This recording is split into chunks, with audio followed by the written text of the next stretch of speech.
I'm very honored and humbled to be speaking in front of all of you today to share a bit about the Kū project.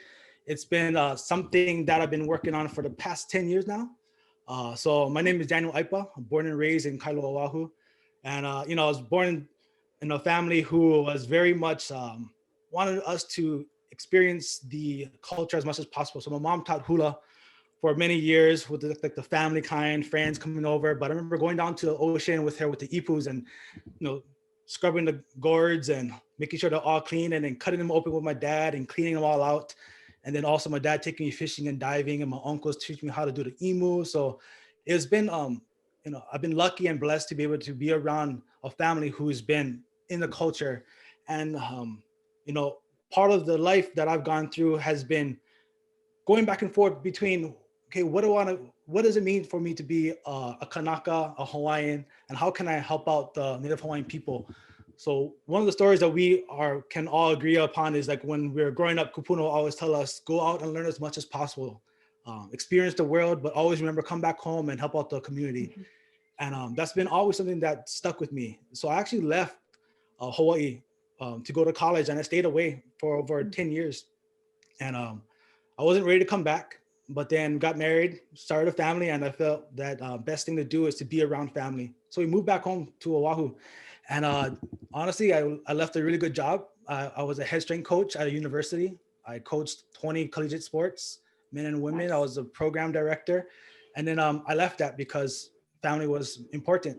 And I came back to Hawaii without any basically job. I came back home to no offers or everything I was just rejected from all the things that I've been trying to reach out to and trying to get a job somewhere just to help out the community. And it would just always turn away. So I figured I'll start something myself and build something that I wanted to create for myself and to help out the people, because I always felt that since I'm home, it's might as well to get to work, right? So that's where the Kū project came in. And I want to share my screen with you so then we can just go right into the Kū project. And today what I want to share with you and give you some insights about how you can view fitness and health and wellness. And I try to take a cultural lens to it in this modern day to help people reconnect with it, because especially in fitness and health during these times, it's very Western. It's very much about the results. It's very much about, okay, take this so you don't get that, or do this exercise so you look at this, or follow this diet so you lose X amount of weight. We take more of a different approach. So I want to share my screen with you and we'll go right into it. So let me know if you all see it. You're good? Okay. So let me go. So my whole mission is to helping Hawaii stand taller each day. And it's just those small things that I always try to help out. So it's not too much about let's work out to get stronger, let's get work out to do all these crazy exercises and so forth. It's more about what can we do each day individually to stand a bit taller, to feel better about ourselves, to have more energy, to walk around, having that mana. One of my teachers taught me about this mana account, that we always have to be auditing ourselves and checking in and, okay, where is our mana level today? How can I make more deposit into my mana so I can make a withdrawal in order to help out other people?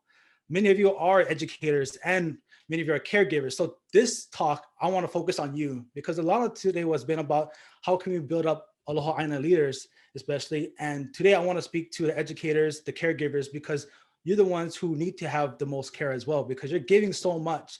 Sometimes we need to take a step back and care for ourselves as well. So that's what today is about.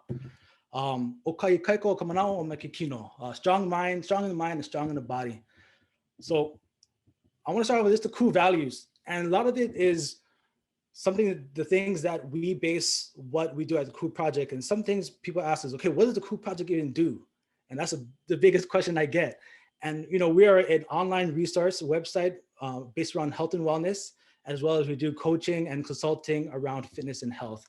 So we've talked to multiple organizations about how can they start being Kū? How can they stand taller? How can they influence others to stand taller as well? So the first one we're going to talk about is kokua. I'll get to the kupa'a first. Kokua. So be a service to the community and strengthen relationships and help others stand taller, be Kū. And, I think that is what many of you out there are doing as educators and as caregivers. You already are following those values. You're doing the position that you are because you want to help out the lahui, to help out the community, to help out the kids and the future generations. But then now I want to go to ho'omau. Ho'omau is to be resilient and to persist. And it takes a lot of work, you know, in order to do the work that you do. And it takes a lot of energy and it takes a lot of effort. And it can be very tiring and draining, especially when you don't see the results that you want to see, or it taking a little bit longer than you expected it. And it's all very much part of the work, and which is why we need to ho'omau and to continue to do the work. Lastly, I want to focus on Kūpa'a, because that's about you. Kūpa'a means to be determined to stand taller and better yourself physically, mentally, emotionally, and spiritually. That's where Olakino comes in. And that is where we like to focus a lot first. So our first step is to Kūpa'a, to work with the individual like yourselves to be like, okay, well, how can we Kūpa'a in order to help out others better and in order to push forward as one. Okay, so this is where the health and wellness comes in. So this is the next slide I want to share with you is something that you can actually do on your own. Right now, I'm not a numbers guy, but I had to do some calculations. So I call this the circle of Kino, sorry. But what I did was I took the whole week, and this is where the whole idea of health and wellness comes in. And I say you work out 3 hours for movement, it's 3 hours a week, sleep, hopefully 49 hours, that's 7 hours a night, but that's, especially if you're a parent, that's like, yeah, right. For me, especially. Work, same thing, right? 40 hours, we hope, but many of us still work even beyond the hours. And then life, 76 hours. So if we look at what we do within a week, when it comes to movement or fitness, that is only 2% of our week that many people give towards fitness. Now, same thing goes for sleep. Sleep is very important, and 49 hours seems very nice for many of you to get 7 hours of sleep a night, but you know, that's just also part of your health and wellness. Sleep is very important. And then you have work, right? All of it really comes down to the stress that we feel that is placed upon our body. So everything that we do, movement, sleep, lack of sleep, the work we do, all the stress that we have at work, the life decisions that we make, whether it's from nutrition or social life and so forth, all has an effect on our, I like to say, a mana account, right? It has an effect on our stress levels, and how we can better our management of these stress levels is where the holistic approach of health and wellness comes. So when we talk about the Kū project being building a Kū body and living a Kū life, it's not about a workout program. It's not about some diet that you have to follow. It's about working with the individual first and seeing what areas can we work on. So if, say, someone's out there saying, okay, well, I don't sleep very well. Well, let's start with that. How can we get better sleep? And then we start working on, okay, once you get better sleep, what else is there going on? Well, I'm getting I don't have an exercise routine I follow. And then that's where we work on it. So it's not about giving this cookie cutter approach or this program where everyone can follow. It's about giving the tools to individuals that best works for them. And that's, I think, for me, that is I don't want to say it the Kū way, but that's just the way that I approach it all. Because it's an individual based programming or a team program, and it's catered towards uplifting them and trying to figure out what can we do, small things, in order to uplift the people and uplift yourself. So that's one thing that you can do on your own. If you're a numbers person, honestly, I'm not a numbers person. That took me a while to figure out all those percentages, but it's one of those things that you can focus on yourself and just kind of see where you are and how your circle of Olakino is. Okay. Now, when we talk about building a Kū body and living a Kū life, it really is about movement. Now, one thing that people ask is, like, we don't talk about exercise very much. If you think of movement, for me, movement is more about building awareness. While when exercise, people feel like overwhelmed by the idea of exercise. Like, oh, we got to exercise, or we got to do this. Movement is just, for me, part of a cultural practice. It's what we did as Native Hawaiians. It was just a daily thing that we did as who we were. So I try to I use movement more than just exercise, because it's about how can we move our bodies within the space that we have and within ourselves. And there's so many different positives of movement. such as improve brain function, strengthen your bones, boost immune system, reduce anxiety and stress, regulates all these different things. And when people ask, okay, well, what's the best movement? That is where the biggest question comes in, right? It's like, okay, well, what's the best exercise that I should do? And what's the best program? Is it like a high intensity program? Is it yoga? Is it strength training? Is it so forth? The list just goes on and on and on for many of you. And honestly, the question is, um, again, this is just a quick video of some movement stuff that we do. That's just outside base. But it goes this whole idea when I say, okay, today's movement is, and it's more of a practice rather than a chore. Because I tell people, once you start seeing exercise and fitness as a chore, like you have to do this, it's not going to happen. You have to see movement as a practice. So I say it's more of movement is a practice and strength with a purpose. And it gives a different connotation.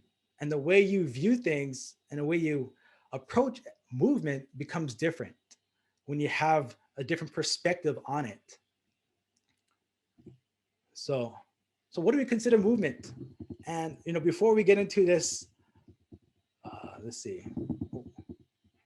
Before we get into this list, I want to stop sharing this guy, because one thing I want to ask, if you have any questions as well during this time, leave them in the comments in the chat room, and I'll make sure I'll answer them while we're here, because I know a lot of you are probably just wondering, okay, well, how can I have personal goals and how can I achieve those, or how can I apply them to the life that I'm living right now in my lifestyle? And really, it's about figuring out the small things that we can do and how can we apply that on a daily basis, because I believe that the smaller things that we can do on a consistent basis is what creates the biggest impact. So it's not about doing this whole new diet that you have to do, like rechange everything, clear your whole fridge out and start brand new, because how many of you have tried that before, right? How many of you have tried a diet that would last for 6 weeks, did it really, really good, but after the 6 weeks, you felt exhausted, tired, and you're just like, oh man, I don't think I could go any longer, right? And then, and that's just what we see constantly in our communities, is that we're always given some kind of program that lasted for X amount of time, but then after that, I always ask, okay, and then what? And now what? What happens next? And usually it comes with silence. Well, now it's like, now figure out the rest on your own. So for me, it's more about, let's not worry about X amount of time. Let's just worry about ho'omau, being persistent, putting the work, kūpa'a, standing tall, and being determined, as well as kokua, because kokua is, while you're doing this, you'll be surprised of how much people tend to start to gravitate towards you. They start saying like, oh, they're walking a bit taller. They're feeling a little, their energy level is different. Their energy is, they're putting out is different. They're more positive. They're more grounded. So what's going on? And they'll ask you, like, what are you doing? And, I get asked every so often, I want to do what your workout is. Like, I want to follow your diet. I want to do your exercises. And I say no, because my life is different. When people ask me, how often do you train? Do you train every single day? Do you work out every day? I was like, no, I have 2 young boys and they are my workouts. Like they keep me as active as possible. And some days I don't want to work out. I don't want to exercise, because it's like, all right, well, they ran me to the ground and I'm just gonna relax, but you don't want to beat yourself up about that, oh, I didn't get my workout in. So I want to go back to the screen to talk about movement now. So again, if you have any questions, leave in the chat. I'll check in again.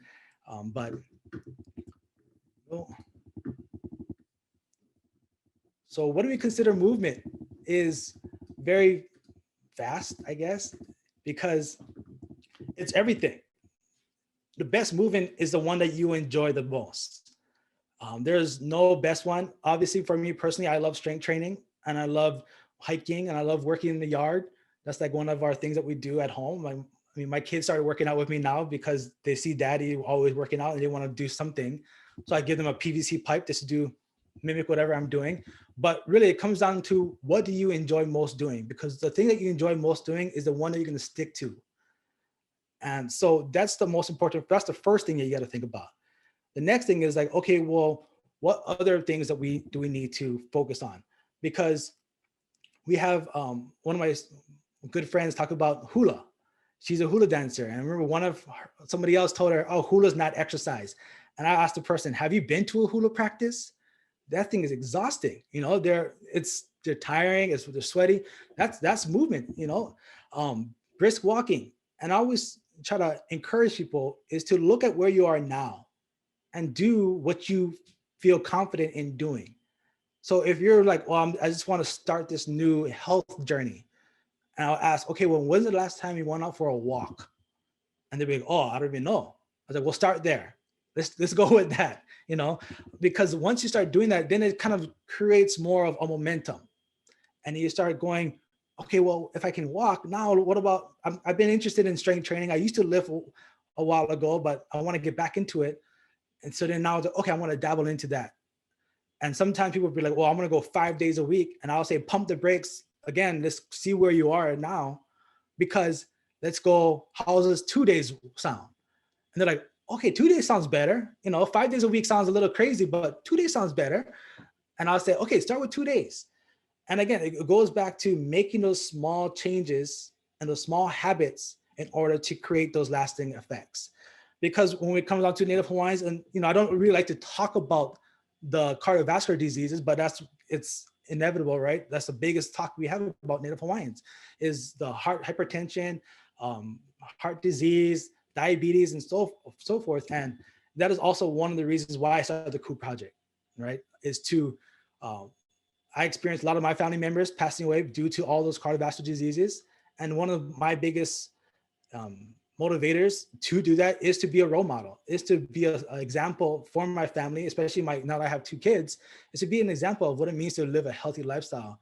And, I always share that it's always hard when you see a leader who gives so much and we lose them too early, and that goes back to being the caregivers. Caregivers are the ones who need the most caring. Educators, caregivers, the ones who are out in the communities, they're the ones who need the most caring. And those are people who I'm trying to reach out to. And that Kūkā project is trying to uplift, to be like, hey, we are here to support you. Like, what do you need help with? How can we come in there? What kind of content, what kind of articles? The Kūkā project, if you visit the kūkāproject.com, it is a website. It's the health and wellness website. And there's articles around everything from culture to lifestyle to nutrition to workouts. And it's just there for people to utilize as a resource. And so next thing is re-indigenizing food preparation and consumption, because I know diet's the big thing. And it is just one of those areas where also, again, it becomes overwhelming, stressful. People don't know who to listen to or what to follow, or what should I eat? What shouldn't I eat? So for me, it's not about telling people that if you eat this, you're going to get this. If you eat that, you're going to gain this, because that doesn't help. That only builds fear into people rather than encouraging people to explore things that may nourish their bodies. So I try to change the language into being something more towards nourishing, energizing. And that's where re-indigening food preparation to revitalize the olakino, the lahui. And what I mean by re-indigenizing the food preparation consumption is our perspective. It always comes down to back to our mindset. And so the 5 ways to re-indigenize your relationship with food, one is cook. So that's the biggest thing, is how can we reconnect with the foods that we consume? So the more that we can cook ourselves, the more connection we have with that food. So often that we have with drive-throughs, and it's very convenient, and fast food, our days are always all over the place. So it just seems a bit more convenient. But taking the time to cook your food is just another part in order for us to gain in touch with the food that we consume and the ingredients that we have. The next one we're going to go through is to harvest. So I'm going to jump around, but harvest. Many of us aren't lucky enough. Like, for instance, myself, I don't have a big yard. I have a small little strip of land that I have my tea leaf, and that's good enough for me. But many of you who are able to go to volunteer work at the farm and harvest your own food, go to the lo'i, go to the different farms and get your own greens and so forth. That's just another way for you to re-indigenize your relationship with the food. And then food as sacred. For me, we always eat as a family. And I always tell my sons, one is 5, the other one's just turned 2, but still yet I'm trying to instill these thoughts into them, is that food is sacred, and you have to be, you have to appreciate the food that you have, because this is the things that will strengthen your bodies, will make you grow big, right? You're gonna tell your boys, oh, you're gonna go big and strong like daddy, even though they're probably gonna get bigger than me. But it's one of those things where, you look at food and you want to instill that strength and your mana into the food, because then it manifests when you consume it physically. Next one we're gonna have is shop. And this is a big question I get, is like, well, what if we don't have the accessibility to all these different things? Because that's a big question we get, is like, this all sounds great, but what about if we don't have access to cook our own food? Or what if we don't have access to a farm? What if we don't have access to all these different things that we are being told that we have to eat organic, we have to eat this way, we have to eat all these healthy foods? So again, Kū Project is about meeting people where they are. And it's like, okay, well, what can we do to help you shop around the market, to make smarter choices, given what you have and what you have access to? And that is just something that we have always been looking at. The Kū Project is, how can we help individuals be Kū in all those different aspects, spiritually, mentally, emotionally? And those are areas that we look at. So now we always think about nutritional facts, right? So we always see that on top of the labeling and everything. And again, we all are told that fats, carbohydrates, and proteins and everything. But I always try to say, okay, forget the nutritional facts. Don't focus on that. Let's focus on the mono facts. Let's focus on the energy that we have within these foods. And when you look at this, then you'd be like, oh, okay, well, now your perspective of the nutrition of the food you consume changes. So we see that whole real foods are organic matter made up of energy, right? And in Hawaiian culture, mana is in everything. So the more natural that food is, the more mana it has. And then we go into foods from Aina exist at a higher vibration.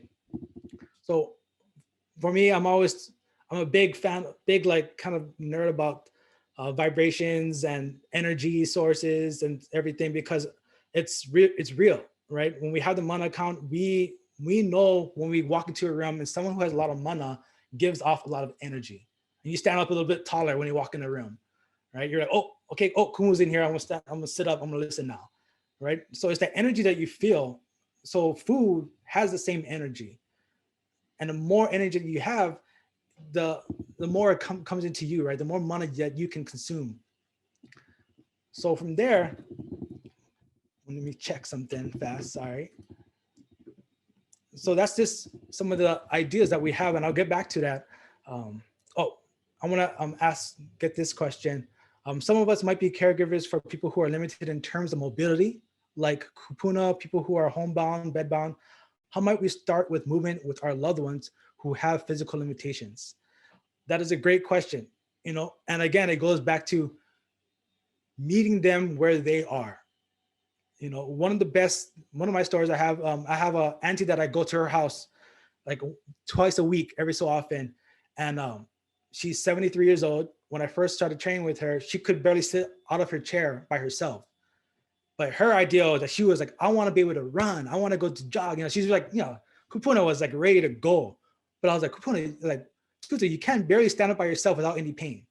So how about let's start with standing up from the chair, feeling no pain. And she was like, oh, okay.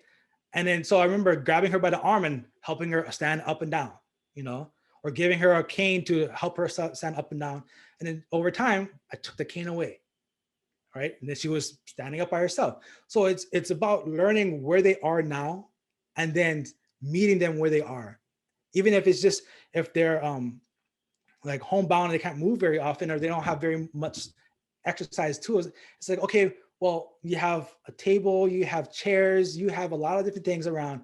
How can we get them moving where they feel comfortable? Because that's what you want to do. You want to give them movements where they're comfortable with. And too often we see programs where okay, do these exercises, and the exercises are beyond and way overhead of the tutu who can barely move right now on her own. So it's more like, okay, well, how can I meet her where she is? Even if it's just raising her arm like this, up and down. She'll probably think it's intense for her because she probably it's been a long time since she's done that. So this being able to work with them where they are and making those small changes will have a huge effect on them, because one, it not only gets them moving, but two, it empowers them, right? It encourages them, like, oh, wow, I can do this, like, oh, I wonder what I can do next time. And that's the most important thing, is that you want to instill confidence into the people that you're working with, in wherever you're doing. Even if you're, as a caregiver or educator, like our goal always, even for myself as a coach, is to instill confidence into the people I work with, to be like, hey, you can do this. Take your time, don't go too nuts, take it easy, but let's make those changes and let's build up from there. And that takes a lot of patience. And that's something that we all need to practice. And that's where the Kū project is really like, hey, like, we need to Kūpā, like, we need to just stand tall, don't get ahead of ourselves, and be patient with the process. And that's very difficult to do, even for myself, like, you want to go for it, but you end up going too hard, and all of a sudden you hit the wall and you fall on your back and you're like, okay, I'm out for another week or month, and that happens a lot. So I want to get back to the screen again. Let's see here. Okay, so then we have people ask about, what about the processed foods and alcohol as well? And that's a big thing. And I tell people those things, we know that they have a lower vibration. They don't operate at the same level as food that we get from the ocean, from the land, they're at a lower, so they don't add as much mana to our bodies when we consume those things. And this is not to say like we should never do it, because I'm going to be very realistic with all of you, is that it's going to happen, unless you make this big, huge change, having those foods will happen. And that's the reality that we have to also be mindful of when we're working with individuals, is that not making them feel guilty for eating that pizza or having that haupia pie from Ted's Bakery, it's like, okay, like, that's okay. Like, but let's just also make sure we're also getting all these other areas, because over time they'll notice a difference in their body. And it's about building that awareness of, how does your body feel when you consume this food? What kind of energy do you have after you eat? Can you get up and run and go for a walk? And you're like, oh no, I can't even do that. I just want to go sleep. It's like, well, that's your body telling you something. So that's just about building awareness, self-awareness with the foods you consume. And so that also makes you a little more conscious about how you approach food. Because for me, people ask is, okay, well, the whole question is rice bad for you then? Is white rice bad for you? And I say, well, it depends. It depends on the amount you consume. It depends on how your body reacts to it. Like for myself, I don't eat very much rice because I like to go sleep right after I eat rice. I'm like, but then my wife, she eats rice. She can eat rice all day and she's fine. She has more energy when she does that. For me, when I eat poi, I feel good. My wife, when she eats poi, she wants to go sleep. So it's the opposites. But then we become aware of how food affects us individually. So it goes back to not telling people what to consume. It's telling people, being mindful of how you feel of what you consume. And I think once you start changing the way you approach that, and you start looking at food a different way, you start being like, oh yeah, I probably shouldn't be eating that. I don't feel very good when I do that. My body feels sluggish, or I feel bloated, or I just like all these different things. And those are foods saying like, hey, this is not working for you. And you have to be mindful of that. So lastly, part of the mana facts is to give mana, give thanks that you give. So because it takes a physical manifestation will follow. So that's where prayer and offerings and everything come around the food that we consume.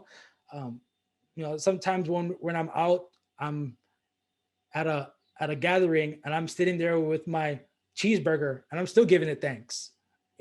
Everybody's just grinding the cheeseburger, but I still like want to like take the moment to be like, thank you for this, and it's just instilling that mana into it, because it'll manifest in itself. And that's just my approach and what we talk about the Kū project. And at the website, that's what the type of content that we create. You know, it's a website where we just put in articles of different approaches to health and wellness that people can take from whatever they want to and apply to their lives however they want to, you know, just little tidbits. And we're not trying to tell people that what's right or what's wrong. It's more about educating, empowering, and engaging with the community to get them to have these conversations, to be like, okay, oh, I never thought about that way, how to be more mindful of food, because, oh, the other night I had this meal and oh yeah, I was really tired, you know? Okay, well, why were you tired? What was going on? Or I was sleeping the other night, I kept on waking up. So, okay, what do you think? Why do you think that happened? So it's about asking the questions that many of us don't want to ask or even answer ourselves. It's like, oh, why are you waking up so many times during the night? It's like, oh, I don't know. And then I'll ask them, well, how's work been? Oh, it's been super stressful. I can't handle this person at work, you know? So, well, that's on your mind. It's creating stress on your body, and your body is reacting to it. So, oh, let me share this. Sorry.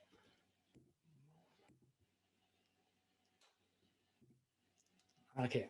So lastly, one of our biggest thing is about train, live, be Kū. And, you know, for us at Kū Project, it always starts with the body. It always starts with the self, because the healthier we are and the stronger we feel and confident we feel within ourselves, the more that we can do to help and assist others as well. And that is where we always focus on. It's about Kūpa'a. Let's Kūpa'a. Let's be determined to better ourselves. The next is the kokua, to live, right? Once we can build our bodies, it's to live life, to help out others, to serve, be a service to the community, kokua. And then lastly is the ho'omau, which is be Kū, which is where the work continues, right? Being Kū, to stand tall and stand upright and be confident and help out others, is a lot of work. And it's humbling work many times. So it's one of those loops of things where we have to constantly work on ourselves in order to better ourselves and lift others up as well. Now, I got another question. Let me answer this one. Is how often is it best for people to exercise? Oh, that's a very good question, because that's something that we see a lot, right? Okay, we need to walk 30 minutes a day. We need to exercise 1 hour a day, or so forth. All these different people saying different ideas of what you should be doing. And I, again, go back to, let's work with the individual. Okay, let's be realistic about the time you have. And that's where that circle of Olakina comes in. Kino comes in is, okay, well, where are the areas that you need to work on? And from an exercise standpoint, it's more about how much time can you honestly devote to yourself to exercise? 20 minutes, and you'll be like, oh yeah, 20 minutes, 20 minutes is easy, you know, like, let's just start there. Let's give 20 minutes, you know, during the work week, maybe go for a 20-minute walk, or just go do something active, you know, whatever it is, let's start there. And then again, it's just one of those small practices create momentum. And all of a sudden those 20 minutes become like, oh, well, I kind of want to go and try out this yoga class now. Or I want to try out, maybe go for an exercise account now. Next question is, you mentioned mana account. Could you share more? Great question. This is a concept that was taught to me by Olohe Thomas Kalukukui Jr. You know, part of my my learnings is from being part of a lua out in Oahu with Uncle, well, I call him Uncle, but Olohe Thomas Kalukukui. You know, he taught me about this mana account. And the mana account is basically taking in that audit of where our energy levels is. You know, we acquire mana and we accumulate mana during life. So with our trials and tribulations, our mana account goes up and down. So having that access to that account, just like any bank, right, is like, okay, well, I'm gonna make some deposits. So I'm gonna go out to the lo'i, or I'm gonna go for a hike, or I'm gonna do an offering, go to the hail.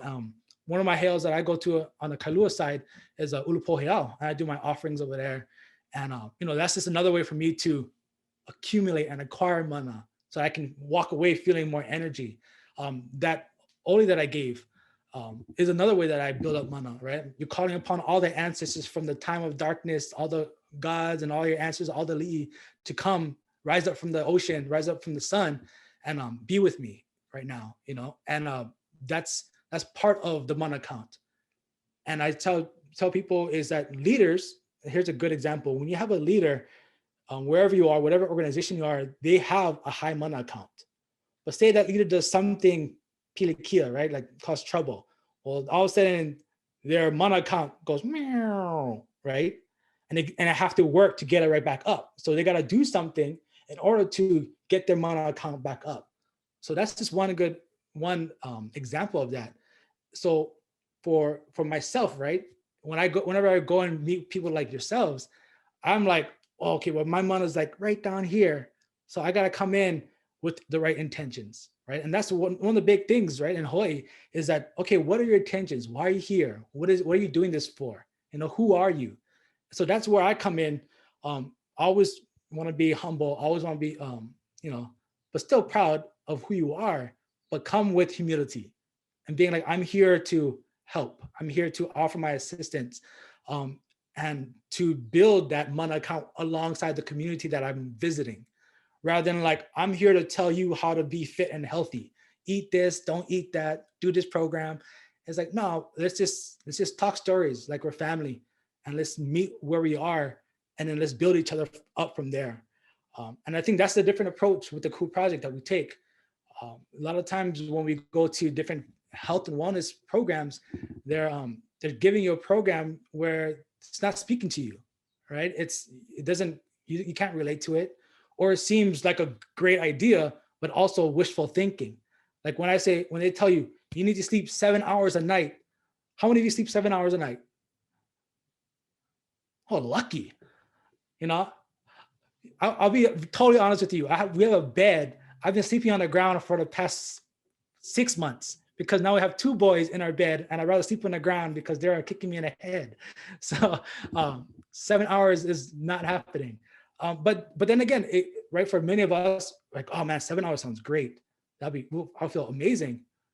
So how can I get that? I said, well, let's figure out how can we do that, right? Rather than just being like, you need to get 7 hours. It's like, okay, well, what changes can we create? How is your night routine going? You know, how's your day going? Like, do you have so much energy at night because you're just all revved up? All right, well, let's check out where your stress level's at.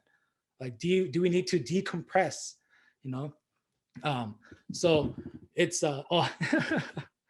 yeah, but it's one of those things that we need to be more aware of, right? And again, you know, I know we're coming up for 15 minutes, so this is a good time. There's a few things I want to share too, but if you have any like specific questions as well, it's also a good time to ask. You know, one thing about me, I don't hold back. I'm gonna say what I want, what it is, because that's what one of the biggest frustrating things for me as a fitness coach, health coach, or whatever you want to call it these days. I just call myself coach, but it's trying to help people gain confidence in themselves to start their own journeys. You know, rather than looking for some kind of program that wishes a really good thought, right? Like something that's way too good to be true. I always tell people, ask yourself, what happens after this? You know, question is, do you work with organizations, not just individuals? How does that look? Yes, I do get asked to work with certain organizations. Recently, one of the most recent organizations was a Native American organization up in California, and it was the Padawat tribe. And part of that whole thing was also going inside, well, it was all Zoom, but going into the community and speaking with them on an organizational level of how is the culture there first, what kind of culture do we want to build? You know, are we trying to get more health and wellness going on, or is it more of a stress management thing? Because sometimes I feel like I tell them, when people feel that the health and wellness is pressed upon them in an organization, they kind of back off. They feel like it's overwhelming or it's forced upon. So that's where like having those conversations, right? Having those Kūkā times, just, you know, talking stories and getting to know them as an organization as a whole gives you better tools in order to create for them. Because then it's like, okay, well, they're not looking so much for like, we want to get on an exercise routine. I'm hearing that a lot of the people here are stressed. They're tired. They want to do this. It's like, okay, well, let's do this. Let's just do like more of a meditative things. Let's do more that kind of approach, right? Let's put in processes where they are allowed to go for a walk whenever they want, to let off that steam, or maybe work from home. I mean, a lot of you are probably working from home now, but now that working from home has become such a normalized thing because of the pandemic, having that option is always a nice thing to have, because it's one of those things where people feel comfortable now, right? They feel comfortable at home. They feel like they actually get a lot more done at home rather than going into the office. And so when it comes to working with organizations, that's where you start off with. It's like, okay, where's the culture? And then we create processes and systems or ideas or concepts for them to follow. Have you worked with educators? Yep, work with educators. And a lot of it, so one of the education I worked with was over at Kūkā Church School. We're giving them and for them, they needed like a program to do for the teachers during lunchtime or after school. And so a lot of it was more about, okay, like, what are they looking for? Are they looking for an exercise routine thing? And sometimes I'm just like, hey, there's so much great individuals and other fitness people out there in Hawaii who are doing these things. Connect with them. So for myself, I'm always not only being like, oh yeah, I can do it. It's like, well, how can we uplift other people's who are in line with what the Kū Project does and have them come in to do it, because it's about just sharing the aloha, right? And getting everybody to working in it rather than be like, yeah, I'll take that. I'll take this. I'll do that. It's like, well, I know somebody else who's way better at that than I am. And, and that's just being humble, and that's just being real and being like, okay, like, I would love to help out, but this is what this person can do. But for educators, what I've done mostly is just having these kind of talk story sessions with questions and answers, because then it gives them a better tools of what they can do for themselves. So if it's like one of the educators have to ask, well, after I'm done with school, I don't want to do anything. I just want to go home. I'm just so drained. I don't have any energy to work out. I don't have any energy to do like any kind of a workout exercise routine or go to a CrossFit class or yoga class. So I'll ask them, okay, well, what do you enjoy doing? And they're like, what do you mean? What do you mean what I enjoy doing? It's like, well, aside from educating and being a teacher, what else do you enjoy doing? Like outside of that, like, oh, I love painting. I was like, well, when's the last time you painted? Oh, I can't even tell you the last time I painted. Do that. And they'll be like, that's it? I was like, yeah, just do that. I was like, because when's the last time you painted? And they're like, oh, it's probably been like several months. I was like, well, it's been several months. And so I think it's time for a painting, and I will follow up with them. I was like, oh, how do you feel? It's like, oh, I feel so much better, because now they're taking them part of some kind of activity that's for themselves. Because again, right, caregivers, you're constantly just giving. You don't spend enough time giving to yourself. That's where exercise comes in, but that's where also just doing things that makes you feel alive comes in as well. And those simple questions are the ones that gives you those epiphanies, like, oh, all I gotta do is paint. I feel better, or, oh, it's like, when's the last time, do you like cooking? Oh, I love cooking. When's the last time you cooked a meal? Oh, I've been always eating out Zippies or going out this, like, okay, well, try cook your meals tonight. And all of a sudden it's like a newfound like energy that you get from that, because you're reconnecting with the part of you that you've lost, that you haven't been connected to. For me, like working out for me is like my release. Like, to be honest, like I have, I'm one of those guys that we have a lot of aggression and tension that's built up sometimes, and we got to get it out, and, but it's one of those things, right? On that line, it's like, well, what outlet are we doing that in? Is it a positive outlet or is it a negative outlet? And that's totally up to the individual. And that's where the kuleana comes in. That's your responsibility to figure out what's best for you and your ohana. So for me, it's always been, my outlets has been exercise and working out, but also being creative. Creating the Kū Project is basically my creative outlet. So if you ever visit the Kū Project or you follow me on Instagram or on YouTube and so forth, that's my creative outlet. That is where I get to flex this muscle, mind muscle, rather than my muscle. So, but that's where it comes down to understanding what empowers you and what drives you, and then having those conversations with yourselves and asking those questions of yourself is where all those answers are there. It always comes back to the story where you're walking into the medicine cabinet. I always tell about my grandfather telling me to get the Vicks. I going to the medicine cabinet and he's like, it's the Vicks. So where's the Vicks? It's right in front of your nose. I was like, I can't see it. He's like, it's right there. He'll come in here, slap behind my head. He's like, look, it's right there. And it's right there. And the same thing for all of us, right? When it comes to that kind of things, it's like all the answers are right in front of our nose. It's right there. It's just that we have to open our eyes and see it a bit more. And like with nutrition, with health and wellness, with all that stuff, everything's there. We know what our body feels good when we do something. We know the foods that when we consume certain foods, how we feel. We know that when we go for a hike, we feel great, or we paint, we feel good. So doing those things more often is what matters most. We can get into the exercises and how to do different workouts and everything, but that's the easy part. Having these conversations now with yourself on those important areas to build that foundation to build upon is where the real work happens.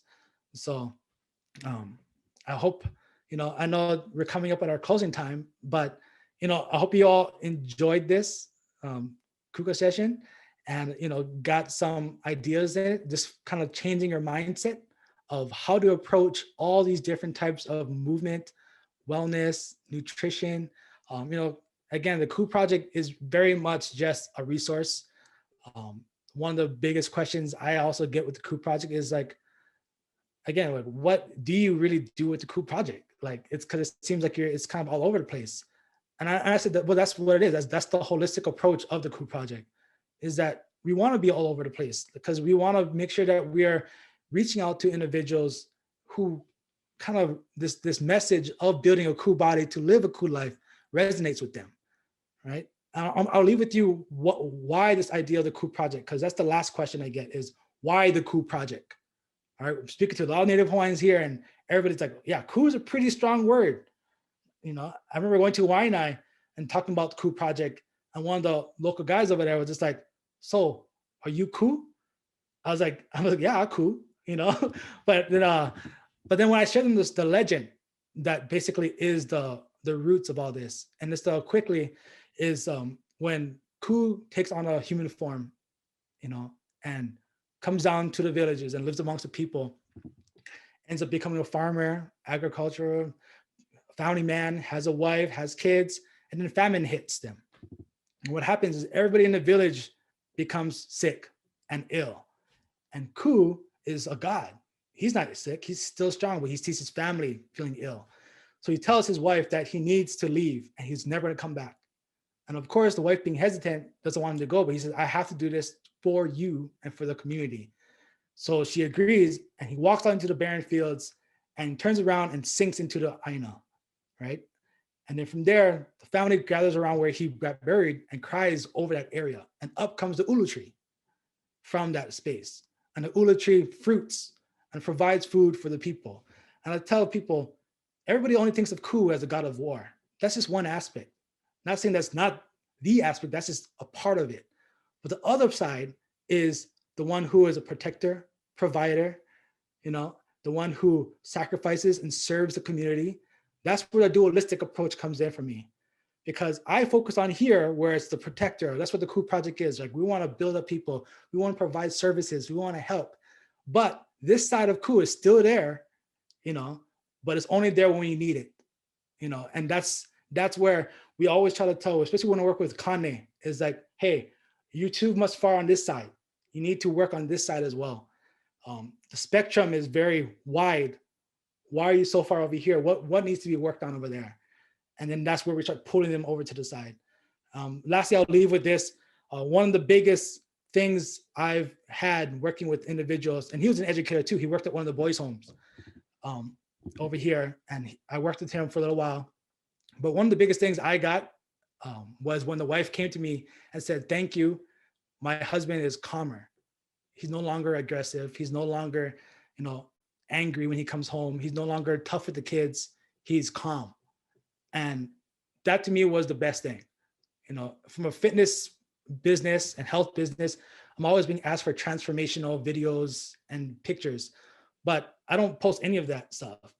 I don't post any before and afters or none of that. I just let people have their own journeys and give them the space, because that's what people need. Just provide them the space to grow and to become stronger. And those type of stories are the ones that makes my work all worth it.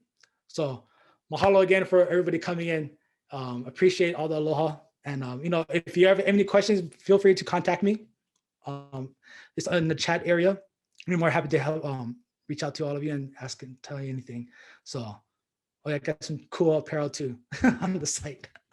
So mahalo for checking it out. Again, you know, this is the Kū project, Daniel Aipa and Ahuiho, and make sure you check out the main stage. That's what I've been told to make sure. So mahalo everybody. Aloha.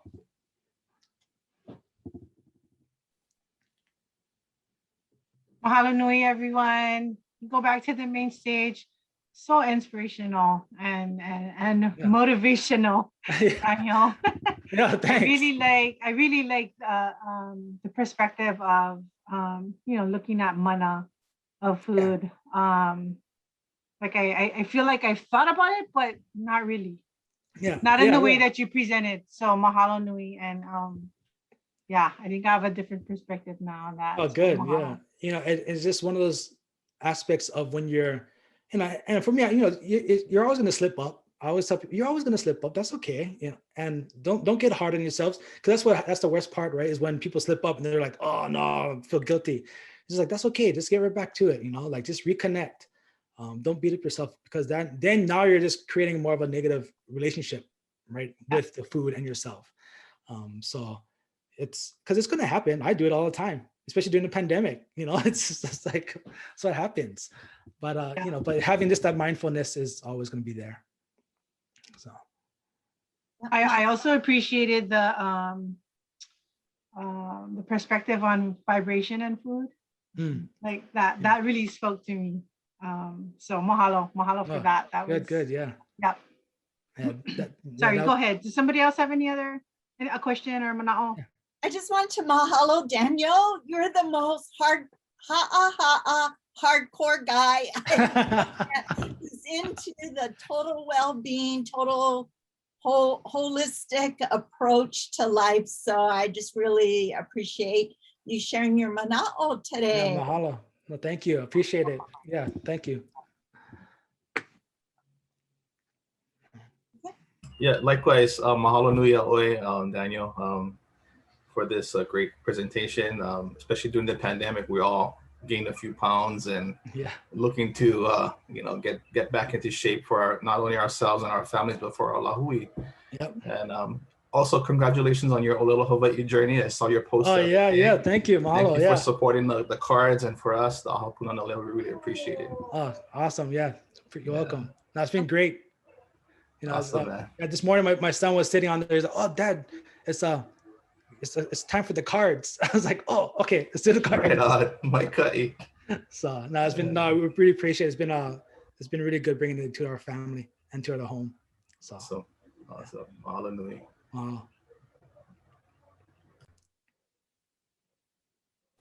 Mahalo, Daniel. Really appreciate you answering the questions too. And just keeping in mind, you know, the caregivers and the educators in the house means a lot. And you obviously have a huge heart for this work.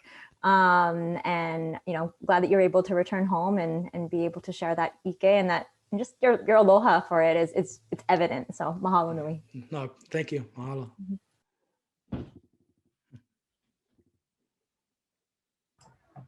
Uiho. Uiho.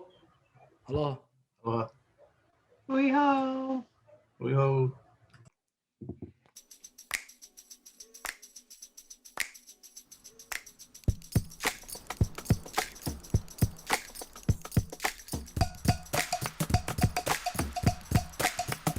Mm-hmm.